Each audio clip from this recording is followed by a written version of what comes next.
All right, I'd like to ask everyone to take their seats. And just a reminder, and our guests can come up and take their seats. And just a reminder to please silence your devices, put them on vibrate so that they don't make any noise. And also, we're doing this as a luncheon, even though this is a morning event. So as we do in our luncheons, the questions are going to come on white cards, right? So you should have some with you. If you have any questions, just pass them up to me. Bring them up to the head table, and I'll ask them. And thank you very much. Welcome to the National Press Club. My name is John Hughes. I'm an editor for Bloomberg First Word. That's our breaking news desk here in Washington. And I'm president of the National Press Club. Our guest today is actor and screenwriter Matt Dillon, who will be joined by Michelle Gabaudan, president of Refugees International. But first, I want to introduce my colleague at Bloomberg News, Kasia Klimasinska, sitting to my left, and she is a Speakers Committee member who helped organize this event. Thank you so much, Kasia. I also want to welcome our C-SPAN and public radio audiences. You can follow the action on Twitter, and even though, as I said, it's not lunchtime, we are using the hashtag NPC Lunch. So all of you out in Twitterland, the hashtag is NPC Lunch. Now, you might remember Matt Dillon as the star of the Francis Ford Coppola film, The Outsiders. And if you do, you might say his appearance with us today is appropriate. 35 years into his acting career, Dillon is turning his attention and our attention to a group of people who are among the world's ultimate outsiders, the Rohingya Muslims of Myanmar. So Dillon recently visited Myanmar's Rakhine state, and he spent 2 days touring a refugee camp that tens of thousands of Rohingya Muslims call home. No country claims these people. The Rohingya have been stateless for centuries. They are descendants of people who lived in what is now Bangladesh. They are unwanted, both in the land of their distant ancestors and in Myanmar. This decade, the plight of the Rohingya turned from statelessness to persecution. Long simmering tensions between Burmese Buddhists and their poor Muslim neighbors have exploded into violence. Mobs armed with machetes have killed hundreds of Rohingya, prompting more than 100,000 to flee. Many thought they would find freedom through traffickers, who instead left them for dead, floating on rickety boats on the Andaman Sea, or buried in shallow graves in nearby Malaysia and Thailand. This level of gruesomeness and despair might tempt us to look away. But Matt Dillon is making it his mission to make sure that we do not look away. Speaking to the press after his recent visit to the Rohingya refugee camp, Dillon said, I quote, "No one should have to live like this. They are being strangled slowly. They have no hope for the future and nowhere to go." Dillon is no stranger to refugee issues. He sits on the board of Refugees International. Accompanying him here today is Michelle Gabaudan. Gabaudan has served as president of Refugees International since September 2010, and he works to help refugees and displaced people worldwide. Now, Dillon, when he is not helping refugees, has continued an acting career, and that career has included movies such as Beautiful Girls, a personal favorite of mine, Wild Things, There's Something About Mary, and City of Ghosts. He picked up an Oscar nomination for his role in Crash, which was selected as the Best Picture in 2006. Dillon is currently starring in M. Night Shyamalan's Fox miniseries, Wayward Pines. Please join me in giving a warm National Press Club welcome to Matt Dillon.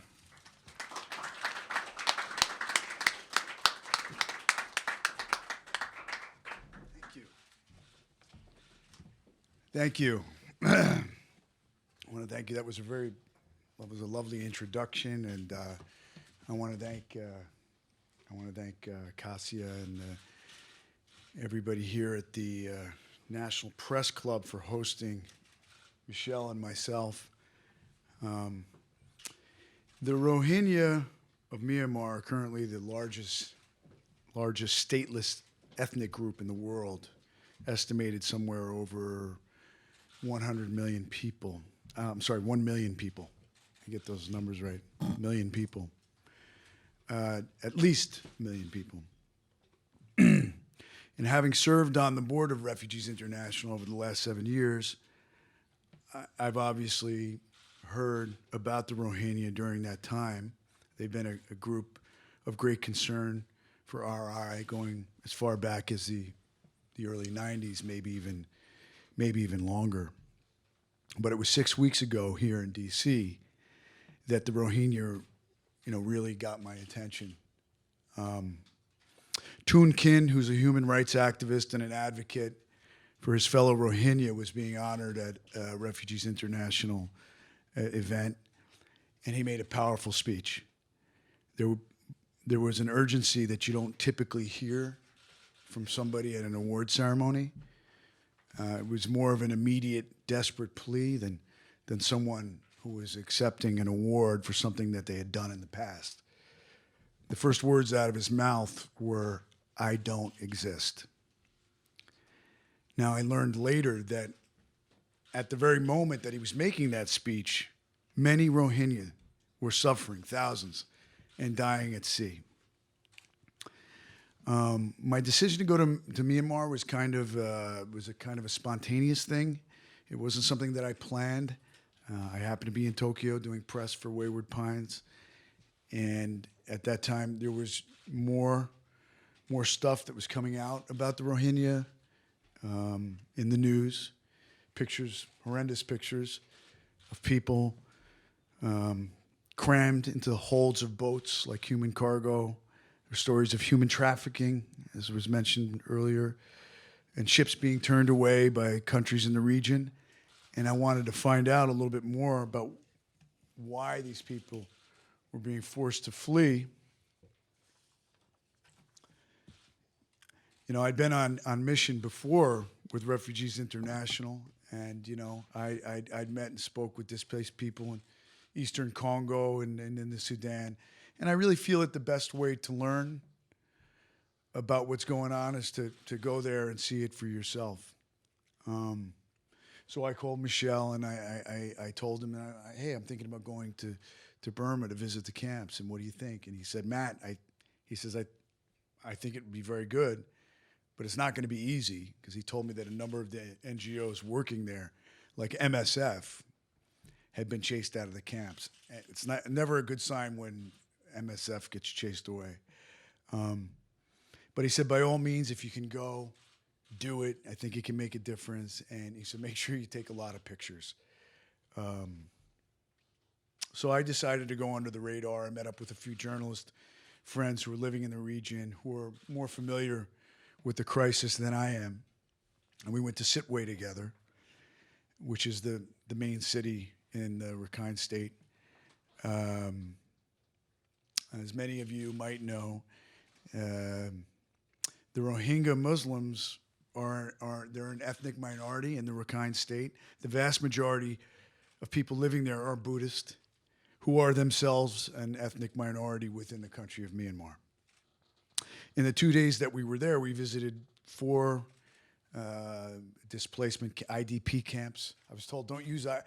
I'm not very good with acronyms, but once I get one, I like to use it, So, but we visited 4 displacement IDP camps and 1 Rohingya village near the coastline, just outside the main town of Sittwe. And many of the inhabitants there, many of the people living there were forced to live there after their homes were destroyed in outbursts of ethnic violence over the last 3 years. The first impression when you visit these camps right away is that nobody would live there if they had a choice. It's hot, dry, there's no trees. The people we met seemed to be thoroughly defeated. Young men whose spirits were broken. You could see that in their eyes, you know. You'd shake hands with somebody and there was a politeness, but then they'd immediately look down, defeated. You know, there were signs of malnutrition among the children. We met people who tried to escape unsuccessfully and spent several horrific months at sea, starved and beaten, only to be returned for ransom. You know, they had to pay a ransom. Basically lost everything and ended up back in Myanmar. There were others whose homes had been burned to the ground and watched their neighbors being murdered as the police did nothing to stop it. During the 2 days that we were there, we didn't see any aid workers in the camps. I mean, there were signs that they were there. There were plenty of, you know, well-structured latrines and things like that. But yet we didn't really see anybody, and that was a little bit strange, because I've been in refugee camps before. It was the first time I didn't see anybody. And now I didn't visit all the camps, and again, I was only there for a few days. But from what I understand, the NGOs are not having an easy time working in the region. The health clinic in the community that we visited serviced about 30,000 people, with one doctor who comes 4 days a week for about 2 hours a day. So this is just not enough, obviously. It says a lot about the desire to help these people there. The conditions in the camps are bad, obviously not good. But from what I've been told, the situation in the northern Rakhine State is much worse, where the apartheid-like conditions are more blatant. It's getting less attention because it's not somewhere that you can visit easily. You have to go by boat, and again, the government really doesn't want you going there. And this is where 90% of the Rohingya live, and unlike the Sitwe region to the south, the population is almost entirely Rohingya. Yet they are forbidden to have administrative positions and are treated as second-class citizens. They're completely controlled by the police. I didn't get to go there. It's not easy to access. Back in Sitwe, the last Rohingya neighborhood in the town is called Ang Minglar. It's a neighborhood where no one is allowed to enter. The people living there are prisoners. You know, their economic life has been shut down. They have no access to services. If they want to get out, they have to pay a bribe. And in appearance, as you're driving through, it appears to be like other residential streets in the town, except there's barbed wire checkpoints. And we don't really know what's going on inside because it's forbidden to enter. I tried to enter the neighborhood knowing it was off limits, and I was stopped by a policeman who was really just a kid, and he insisted that I leave repeatedly. Now he didn't want me taking pictures. And this went on for a little while, you know, him putting his hand in front of my camera and me sort of playing dumb and him telling me I have to go. And I got the point when, you know, a truck pulled up with more police with guns, so we left. Minglar is a neighborhood that it's blocked off, and it's literally like the Polish ghetto under the Nazis, you know, where people are contained, trapped. And this is an area of concern. You know, talking to Michelle and, you know, folks at Human Rights Watch, that this is an area of concern, that if the violence flares up again, as it has in the recent past, that this neighborhood, Ang Minglar, and its inhabitants, the Rohingya, will bear the brunt of the violence there. And that's a real concern. The people living there are trapped, and they'd be like sitting ducks where they are. So with all the news that's been out there about the Rohingya being turned away at sea, it's taken the heat off the Myanmar government, you know, and it's turned it more into an international issue. A few weeks ago, there were media reports that the Myanmar Navy had intercepted a ship holding 600 refugees off its shore. And the Navy then secretly offloaded all the Rohingya refugees in Myanmar, which that was the majority. There were 300 to 400 Rohingya refugees. They were offloaded in secrecy back in Myanmar. And then the ship, the Navy then escorted the remaining refugees to Bangladesh. These were Bangladeshi migrant workers. And when they arrived, they were able to prove to the international community, hey, look, that there are no refugees from Myanmar on the ship, And it gave credence to their assertion that these refugees are Bengali, that they're not, from Myanmar. And they don't use the word Rohingya. They don't acknowledge that exists. They were even praised by the State Department and the UN for the rescue. However, it didn't really hold water. It doesn't really hold water because I met and spoke to several people who were on that ship, including one Rohingya woman who was desperate to escape with her 4 children, who told us how men had boarded the ship at night and ordered everyone from Sitwe to get off the boat, and the Rohingya were brought to shore. And really, the fact is, well over 100,000 Rohingya have taken to the seas in a desperate attempt to escape the hopelessness of their lives in Myanmar, and that's indisputable. The woman with the 4 children told me that she would do it again if she could, despite of 3 months of misery while she waited out in the Bay of Bengal. Because what happens is the traffickers won't leave in the bigger ships until they're filled to the brim, So that's when, it's a horrible situation. Young people are tricked into coming on these ships, promised a better life. And so she suffered like this out there, but she said she would do it again if she could. That's how desperate the situation is there. It's kind of mind-boggling. And the reason that this is happening and will continue to happen is because the Rohingya are stateless and they're unrecognized by the government, the Myanmar government. And despite the fact that they have been born and raised there and been living there for many generations, longer than my descendants have been living in this country, in many cases. So in 1982, a law was enacted stripping the Rohingya of the right to citizenship, depriving them of basic services, healthcare, education, right to vote.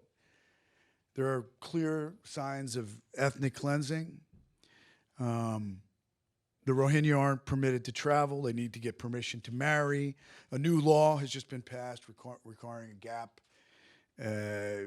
of 3 years between childbirth, which maybe that's not such a bad thing, but it's not in this particular case. It's obviously an indication of ethnic cleansing, a way of controlling population. So coming from that source, it's a bad thing, if people choose to do that, we learned that. And when I was in South Sudan, that was one of the things they try to encourage people, is when they're struggling in these camps and in these situations, it's hard enough to take care of one child, let alone.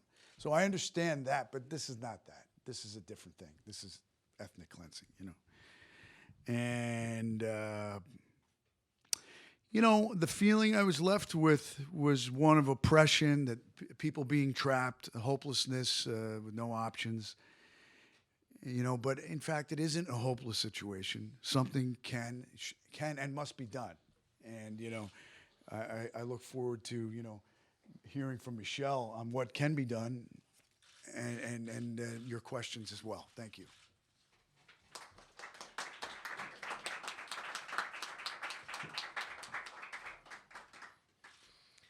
Thank you very much, Matt, and good morning. Now, the boat crisis that has been widely reported upon is just the most visible and most recent manifestation of what has been a very long ordeal and dramatic ordeal for the Rohingya. And I'm very grateful that Matt went back to Myanmar in Sitwe to see where the problem really was, because the boat crisis has given the impression, which has been used by the Myanmar government, that this is an international crisis, which it is not. And when confronted with the accusation that the boat crisis was the result of persecution. They say, oh, this is a result of communal violence.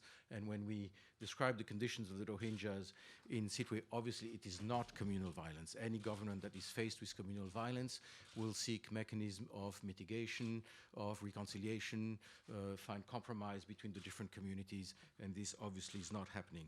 So your visit, Matt, I think was really important to give more profile to what is really happening there. I was myself there a year ago, and the only thing I can say is things are getting worse. The situation today is of total segregation of the Rohingya from the rest of the population. In the north, as Matt said, they cannot move out of their village without authorization from the local police station. In Sittwe and around Sittwe, they are locked in camps that are becoming increasingly like ghettos, where aid is given in an ad hoc manner. The NGOs have tremendous difficulties to get there. It puts them into the position where they have to beg the government to have more access.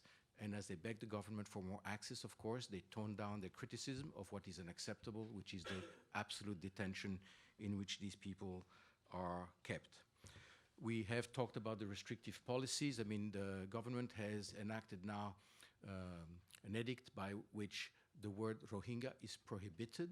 They request the foreigners don't use that name and that the Rohingya cannot self-identify, and they would only consider looking at them if they describe themselves as Bengali, which is a sort of admission that they are not from the country.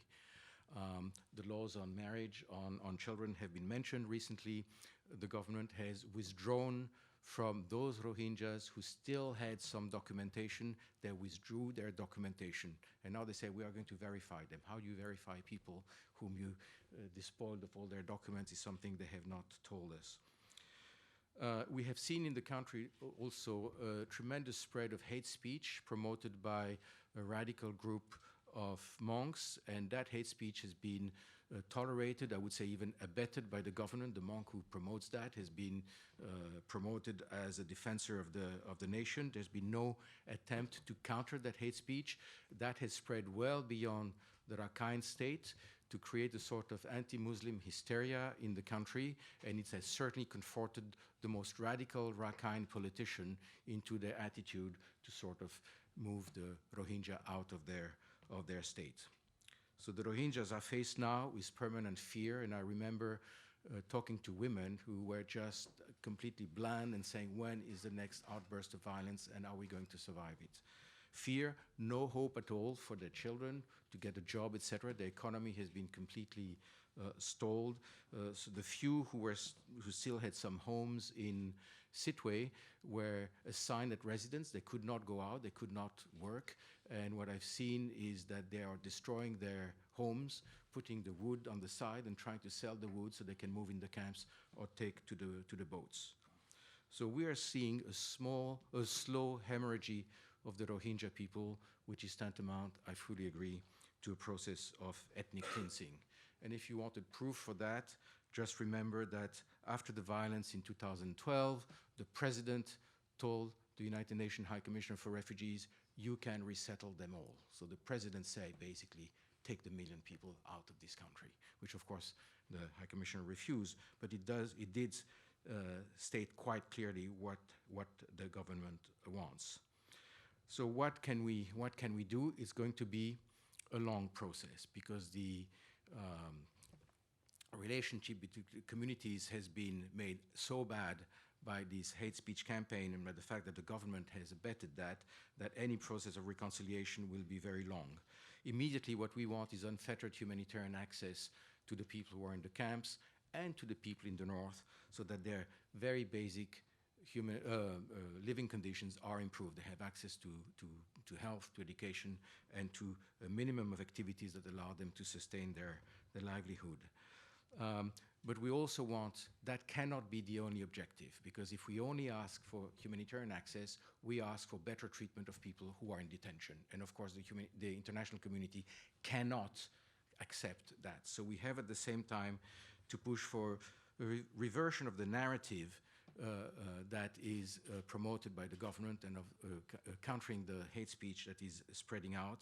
That is going to take some time, but the government has to take the lead on that. And we need to have slowly a release of the interdiction of movement that the Rohingya has. Now, that's going to be difficult because for the time being, they are scared to get out of the camps because they know that if violence erupts against them, nobody will defend them. So you need to have strict instructions to police forces, to the military, that they have to protect the fundamental rights of whoever lives in this country. And eventually, we will have to move towards a process of reviewing the citizenship law and to reestablish full citizenship for these Rohingya. But that is going to take some time. It will require a lot of international pressure, and it will require sustained international pressure over the coming years. And one last word, perhaps, before we open for question, is that the Rakhine state is the second poorest state in the country. The Rakhines are themselves an ethnic minority, as Matt said, who had legitimate grievances against the central government. And if these are not addressed in a process of reconciliation, of course, that will never happen. So we will have at one point to start stopping seeing, they're all good here, all bad there, but say, how do we engage the Rakhine and reduce the impact that their more radical politicians have on their population? A long process. The US has been a leader in messaging the right thing to the government. I must say the diplomatic messaging to date has had no effect, and I think one of the challenges of the future is what are the next steps that can be considered to push the government into a much better attitude towards the Rohingya. And John, on these words, I would hand the floor back to you. Thank you so much, Michelle. So we're going to start with some questions about Rohingya, and I think both of you will jump in on those, and then we're going to pivot toward the end with some questions that I've gotten about Matt and movies, television. So Matt, I wanted to first ask you, and you can just come up, what got you interested in this cause? That obviously there's so many causes you could devote your time to. Why this one? Well, I guess the question is, the first one is refugees, Refugees International. That's one question, which is, that's a longer answer. I think with regards to the Rohingya, and we're all calling it Rohingya, but Rohingya is what I heard a lot while I was there, was this speech that was made by Thun Khin. And I remembered he spoke at the RI Gala, and it really was a very gripping speech that he made. And it was different because it was so immediate and there was such desperation there. And he came the next day and he addressed the board. And I remembered feeling like I'd like to help this guy somehow if we could. Not help him, but help his cause, the people there, because it just seems so desperate, and then there was a lot of stuff coming out in the media with these ships being turned away, the human trafficking, the mass graves, and I just thought, well, I was in the region. This was something that I wanted to do. The other question you asked about, Refugees International, it's a great organization. I'm really pleased to be a part of it. I've been on the board for 7 years, but I've been working with them for longer. And how did you get involved on the board in the first place? Okay. Like why? Well, it was actually Richard Holbrooke introduced me to the organization. After Robert De Niro introduced me to Richard Holbrooke, and I was trying. I wrote and directed a movie. I was trying to get Bob to do it, and it was set in Cambodia. And Richard was fascinated by this because he had spent time in the Foreign Service during the war, and he said, "You've got to come to one of our board, one of our events," and I did in New York, and I met a woman named Yvette Perpoli, who was an advocate, an amazing woman there, very, very inspiring individual, and so that's how I got interested in RI. I didn't join the board until some years later, but I always thought it was a powerful organization, and then unfortunately Yvette died in a horrible accident in Kosovo. Her truck went off a cliff. She was doing some work reuniting Kosovar refugees with their families there on a mission for Refugees International. And and I was really heartbroken because I really love this woman. She was a great woman. So she kind of inspired me to kind of get involved, and I'm glad I did. And this is for either of you that, or either or both. But is the ultimate solution with the Rohingya to keep pressure on the Myanmar government? In other words, is that the party that is in the best position to end this crisis? And is it really that should the Myanmar government be the focus? I'll leave that to Michelle. Yes, for many reasons. First, there are nobody knows exactly the number, but hundreds of thousands of Rohingyas in Bangladesh who does not recognize as theirs. They live on the border in miserable conditions, and the Bangladesh government does not want any international aid to help them. So nobody wants them. What we know is that they've lived in Myanmar, Burma for decades or centuries for some of them. There are all kind of different histories. And if you do accept that any country has the power to decide that there is a section of its population it doesn't want, what sort of precedent do you create on this world? I think it is the problem of Myanmar. I think it's going to be complicated and they have to be helped, but they cannot be helped if they don't change their narrative and their language about these people. This is a question that was emailed into us. Myanmar is now a hotspot for international tourism. This is bringing in desperately needed development, hard currency, and revenue to the country. Why not hit them in the pocketbook and launch an international call for a tourism boycott until the persecution of the Rohingyas is fully ended and they are accepted into the full fabric of the country as vital, valued, and contributing members of Burmese society? And once and if this happens, then we hope tourists will flood into the country again. So what about that, some kind of tourism campaign like that? Does that make any sense? Anybody? Well, I'll just say, I think any pressure that the international community can put on the Myanmar government to reinstate ultimately citizenship to these people, any pressure that can be put on the government to meet these people's human rights, and ultimately change the stateless status and give them citizenship. I think it has to be done, and I think so. Pressure has to be put on them. I'm not so sure about that.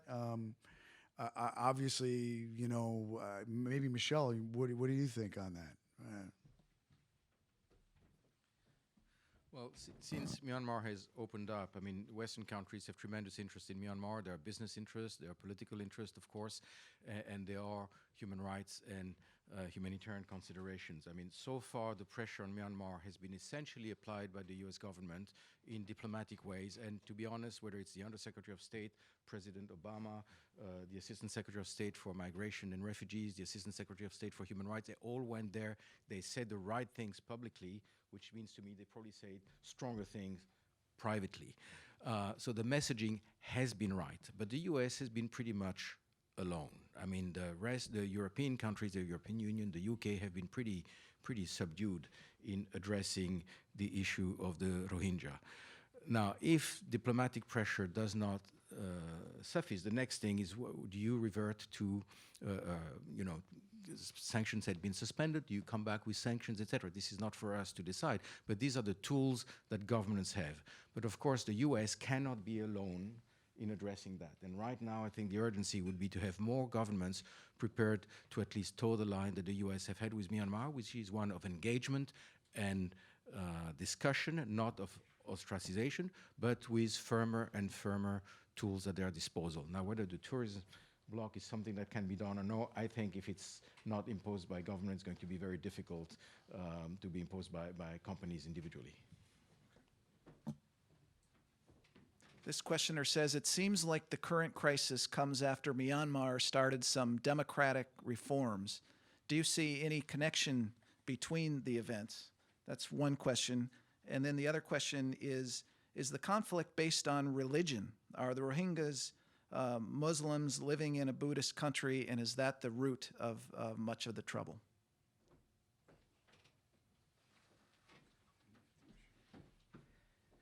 Well,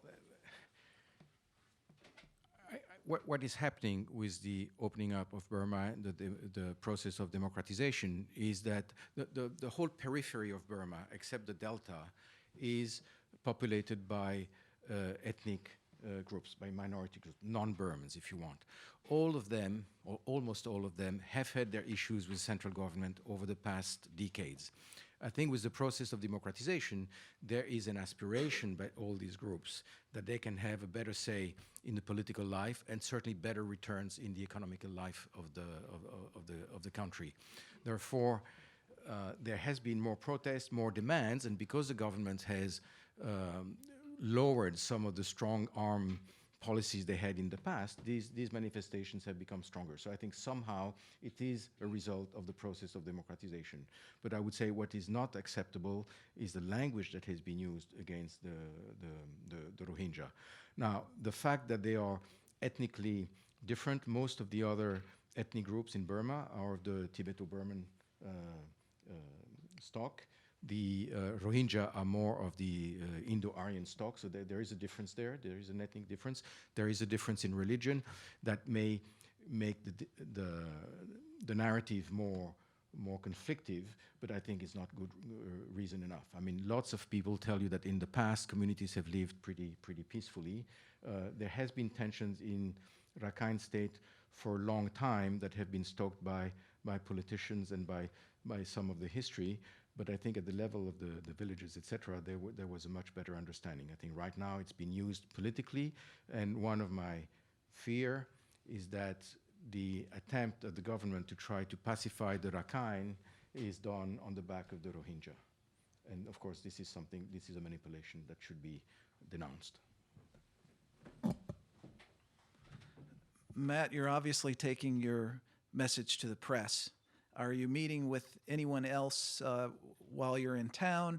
And you visited the situation a couple weeks ago. Do you have any plans to make any other visits or reach out to any other communities in working on this issue? Not presently. No, not presently. I mean, we're actually, you know, this is great to be able to carry the message here to the National Press Corps here, and you know, we're trying to get the message out there because it is something that's been very difficult and vexing, and it has been sort of underreported.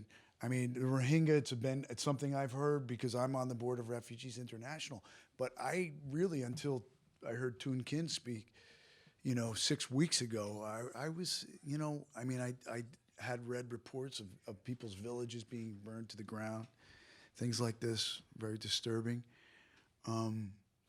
So I just want to get the message out there, and, you know, what I saw, and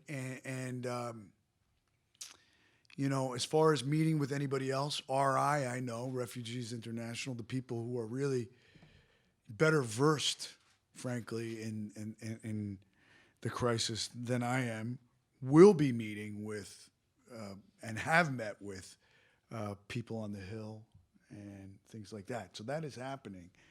I'm not doing it while I'm here because I have to get back to New York. Actually, we're going to do a few more, do a few more appearances to talk about this crisis. Michelle, have you or your organization tried to reach out to Aung San Suu Kyi, and I hope I'm pronouncing that right, the opposition leader, and tried to encourage her to speak out on this issue? Aung San Suu Kyi is the leader of the opposition. She's, of course, a Nobel Peace Prize. We did feel the question when she came to talk at UCIP a couple of years ago, which she essentially dodged. She has since then declared that she was primarily a politician, while the rest of the world sees her as a human rights advocate. So she declared herself. And of course, talking for the Rohingya is not going to earn you any votes in the current context in Burma. But I think right now, by talking too much about Aung San Suu Kyi, we divert the speech. We should talk about what the government should do, because it's the government that is responsible. She is not responsible for the policies. The government is responsible. We should address the issues with the government. If she gets into government, we'll talk about her then, perhaps. This questioner says Myanmar has a long tradition of driving its ethnic minorities to become refugees. In fact, more than 100,000 refugees from Burma remain in refugee camps in Thailand, and some have been there for more than 30 years. Do you think the Thai government's experience with those refugees and their long stay in Thailand have made the Thai government more reluctant to respond to the Rohingya crisis? It's all you, Michelle.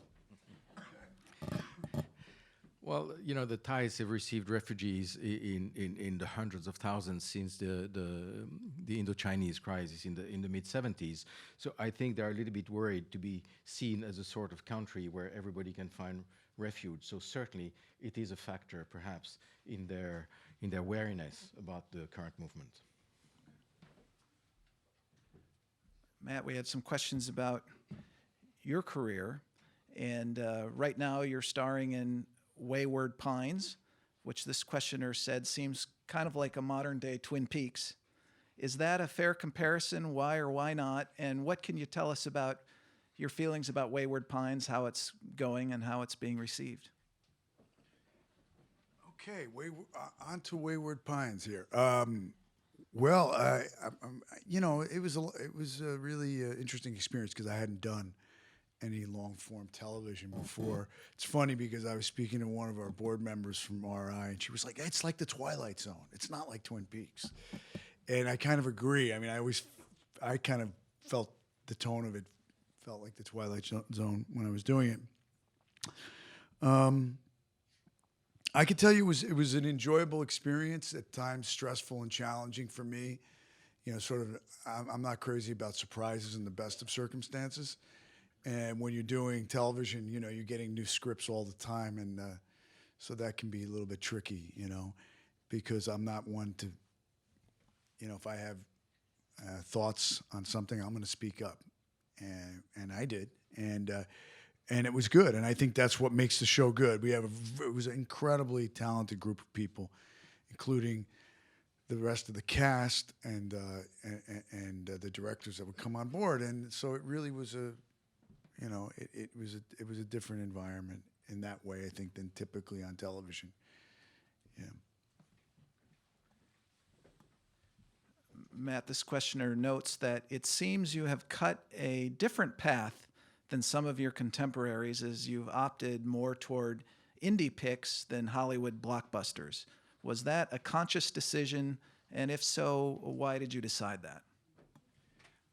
Well, the industry's changed since I've been in the business several times. And I never consciously, I mean, indie picks didn't exist when I started in the movie business. I mean, of course they did, but not really. There wasn't this kind of, you know, indie film division with studio pictures. The first film I did would have been very much an indie film, you know, but it was in fact, you know, distributed by Warner Brothers, and it was backed by Orion with Warner Brothers. It would have been considered a studio picture as well. So I don't know. I tend to gravitate toward, you know, sometimes more character-driven material. You know, I just look for a good script. I look for a good character. Those are the things that I've always looked for. You've now worked with a wide range of directors, so this questioner would like you to compare and contrast Francis Ford Coppola with M. Night Shyamalan. Are we here to talk about the Rohingya? What's going on? Well, I don't like to. Comparisons are never valid, you know, and so I don't want to compare. I thought that Night Shyamalan was terrific working with him as a director. A very talented director with good leadership skills, and I enjoyed the experience. You know, I only wish he would have directed more than the first episode because I really enjoyed working with him. Obviously, I learned a lot from Francis.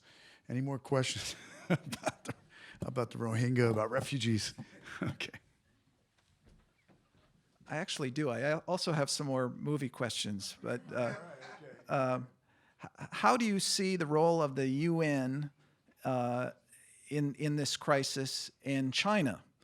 And are there meetings with members of Congress? And maybe you can talk a little bit more about reaching out to the Hill, but also the role of the UN, China, other powerful political forces in addressing this crisis. I think you should address that one. Thank you. You're excellent. Well, I'm not quite sure what the question about the UN in China is. This is a huge question. I mean, China is a permanent member of the Security Council, so it's a major influence over the political process in the UN, obviously. But on the Rohingya issue, I'm not quite sure where the question goes. I mean, perhaps I can anticipate some of the things we would like to see. I mean, given the level of persecution the Rohingya have followed and the fact that the government denies everything, we think one very useful mechanism to address that would be to have a UN Commission of Inquiry. This is how usually you respond to this sort of event. I am afraid that this would be vetoed by some of the important UN members, and I think that's your answer.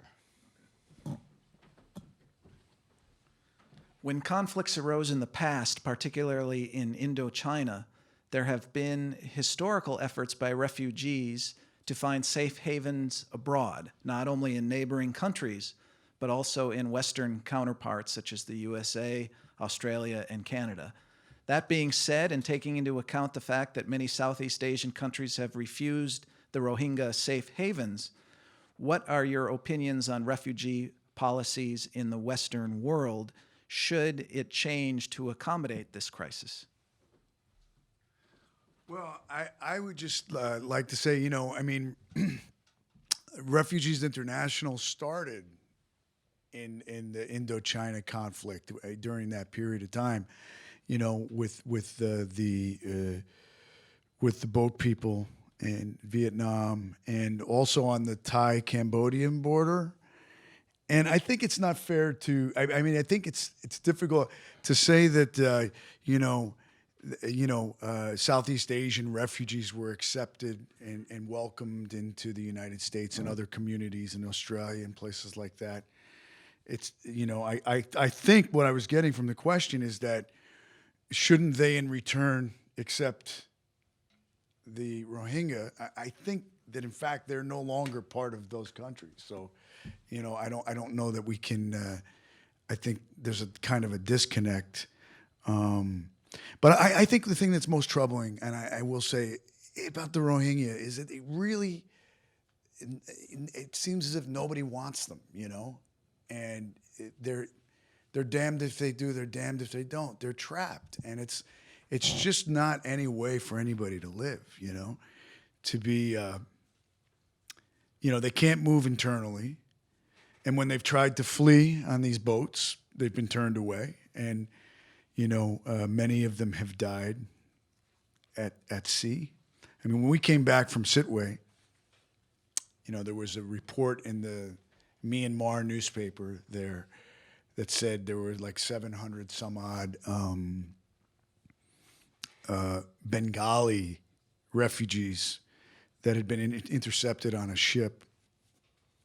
And there were 50 people dead on the boat. So you can imagine what the conditions were like there. But again, it was Bengali. It was all about they were Bengali. There was no mention of Rohingya, obviously, because they don't use the word. And I know that eventually these Bengali refugees were moved to an island somewhere off the coast there. And the journalists tried to find out more of what was going on and were detained and had their photographs erased and stuff. So they still don't want you to find out what's going on. This stuff is continuing to go on, and it's really horrible.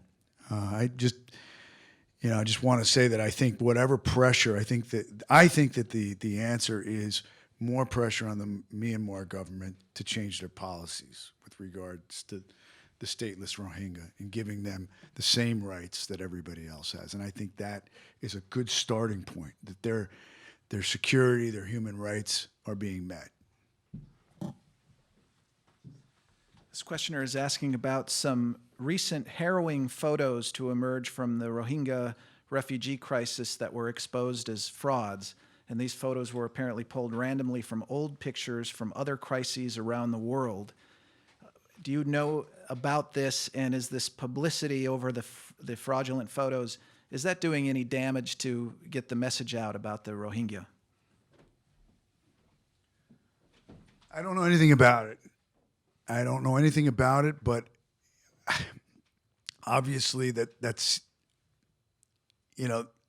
that doesn't do anything to diminish the fact that people are suffering in a human rights catastrophe that's happening over there in that part of the world. So if there's pictures that are circulating, that, so what? That doesn't diminish the fact that people are really suffering, and that there really are pictures that are harrowing of people suffering on these ships, and we've all seen them, and that those are, I think there are real pictures, So I just want to point that out, So when you talk to the Rohingya, where do they want to go? Like I said, that there was the one woman that we spoke to who was stuck on that ship for 3 months at a time. She was trying to reunite with her husband in Malaysia. She hadn't seen him for 7 years. I mean, that's what she said. I don't know. I mean, that's what she said, and I have no reason to think that she wasn't telling the truth. And she said that if she had the opportunity to do it again, she would, which I found that I couldn't believe that, after what she'd been through. She'd been beaten on the ship. If she stretched her legs, she was beaten. Her kids were crying the entire time. They were fed, a handful of rice per day and a cup of water. It was horrible conditions. So, I think they just want to go anywhere where they have a better shot, of living, I mean, one of the kids, we met these three kids that were tricked into going. Like I said, I just want to go back, and one of the things that was going on, I mean, a journalist told me like a couple years ago, this would have been a Freedom Trail story, these Rohingya refugees fleeing and escaping, that in fact it was a good thing because they needed to get away from this oppressive situation. But as the stakes went up, and the price went up, and so then you had these brokers who themselves in the camps are Rohingya, and the traffickers who were piloting these ships would not leave with their human cargo until it was filled up. So they would have to so they started to trick people and kidnap people and bring them onto the ships. So a lot of these people that a lot of the Rohingya who ended up on the ship were kind of tricked or forced into going there. And there were negotiations made in some cases to bring them back from their family, somehow meeting with people with some clout and community leaders there, and they were able to get them returned. But I really think people are desperate and they want to get away, and they're willing to risk their lives in this way. And it's really incredible. And it's a very grim situation. And yeah. Okay, before I ask the final question, I have some housekeeping. The National Press Club is the world's leading professional organization for journalists, and we fight for a free press worldwide. For more information on the club, visit our website, press.org. To donate to our nonprofit journalism institute, visit press.org/institute. I'd also like to remind you about some upcoming programs. Actor humanitarian Gary Sinise will discuss his advocacy for American servicemen and women at an NPC breakfast Tuesday, June 16th. And also on June 16th, the club will host a newsmaker debate with experts on whether streetcars are an answer to America's transit problem or a pointless throwback. And Washington Capitals coach Barry Trotz will address the National Press Club luncheon on Wednesday, July 8th. I'd now like to present our guests with the traditional National Press Club mugs, very valuable remembrances of these sorts of events. Now we got to put some coffee in. And how about a round of applause for these two also, by the way?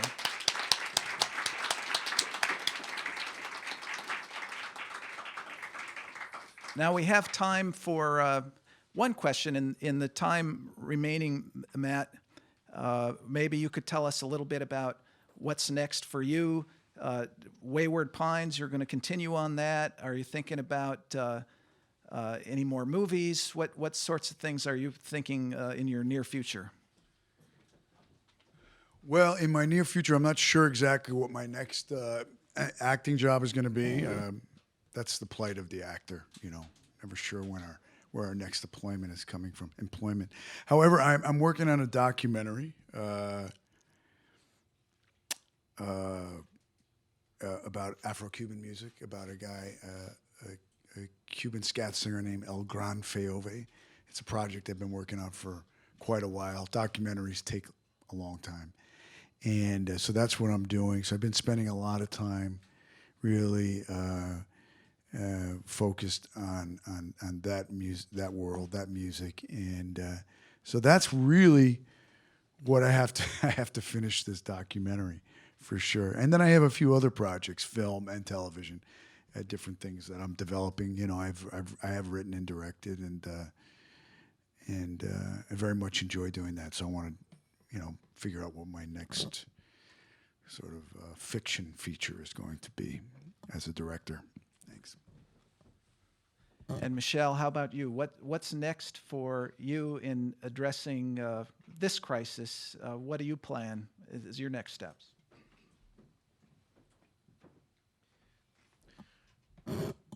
Well, the next step is to make sure we keep the issue alive. As I mentioned, I think this is going to require a lot of time. There is no quick fix for the Rohingya people, but if we think that the boat crisis is the only thing that will keep our attention, as soon as the boats stop going, we forget about them, then there will be no progress. So I hope that we can remember that the boat crisis is just an epiphenomenon on something much deeper that needs constant attention. As I said, we hope that other governments will come up, and that this government will keep on messaging what it has been doing to date. So we'll be strong in keeping on pushing. We'll return there. We'll keep on working with the network we have of Rohingya across the world to make sure that their voice doesn't die out.